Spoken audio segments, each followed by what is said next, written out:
Hi guys, it's Sajid again here with Books Are My Social Life. Today I'm going to be doing a book review for Bad Feminist by Roxane. Bad Feminist is essentially a collection of essays all based on the topics of feminism, gender, race, and self-identity, and how issues relating to these topics usually germinate themselves into our everyday lives, pop culture, mass media, and politics. The book begins with a few biographical essays about Roxane herself. I liked that she did this because it basically kind of introduced us to her. You really got a sense of who you were reading from, which to me made the reading experience a lot more genuine. And then she continues to speak about feminism and various topics. Now, if I am to do a discussion or book review for everything that's in this book, I would probably make a 2-hour long video. As you can see, I have a lot of stuff marked off and I have a lot of opinions and a lot of things that I would like to discuss about this book. But sadly, I can't do that in a book review. So perhaps one day I might do a discussion video about this book, but for now, this is just going to be a very concise book review where I just tell you my overall thoughts. A great portion of this book deals with the pop culture and mass media that we are consuming. I like to think of Roxane as kind of a pop culture junkie. She reads a lot of books, watches a lot of shows and movies, and listens to a lot of music. And she also keeps up to date with the latest information that the media has to offer as it's surfaced. And she would usually talk about these books and movies and songs with respect to feminism, race, and self-identity. For instance, she talks about the Hunger Games, and she's a really big fangirl for the Hunger Games, and I absolutely love the Hunger Games trilogy and the movies, so it was really fun to kind of relate to her in that aspect when she talks about it. And also when she's able to highlight certain feminist aspects about this book, I thought that was very interesting as well. In the latter chapters of the book, she also engages in discussions about feminism and gender and race in politics. For instance, she makes mention of the Trayvon Martin case, and she also talks about the whole reproductive rights issues and birth control issues. Roxane's writing style also added an interesting dynamic to the reading experience for me. She writes from the heart, and that is something that you'd be immediately receptive to when reading this book. And I don't know if it's just me, but I felt as though as if she wrote it in a way that seemed kind of conversational. I felt like if she was sitting down there and talking to me as like a casual friend rather than, you know, this unseeable author that I'm just reading information from. She's also very relatable at times with the things that she says. For instance, let me give you a little excerpt as an example. On page 65, she says,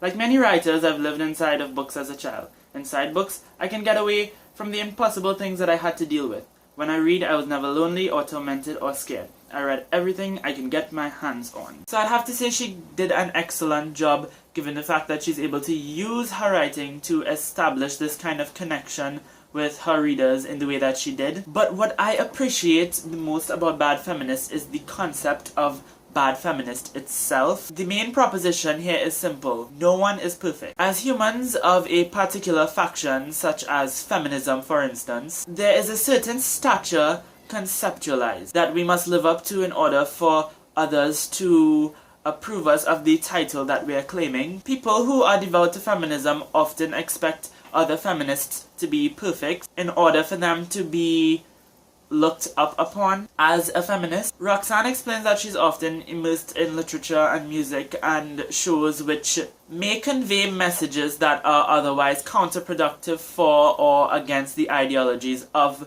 feminism. This idea can be applied to any kind of title a person can hold. As humans, it's inevitable that we slip up, make mistakes, and give in to our guilty pleasures. However, these factors do not determine whether or not we are deserving of our titles. Just because we make mistakes or decisions that may go against our ideologies at times doesn't necessarily mean that we've lost or betrayed our passion for the things that we love or the things that we believe in. If I had to fish for anything I didn't like in particular about this book, I can't really find anything that I didn't really like. There is the fact that I'm not well acquainted with all these shows, books, and movies and political situations discussed. For instance, when she talks about Orange is the New Black and the Hunger Games and The Help, I was immersed in those essays because I'm familiar with those books and movies. But there were essays that discussed things that I was absolutely not familiar with. For instance, she talks a lot about the book series Sweet Valley High, which I have not yet endeavored to read, and to be honest, I probably never will. Although I was able to understand what she was saying and to see where she was going and to see her clearly defined points, I couldn't really familiarize myself with it because I didn't know who she was talking about and what she was talking about, so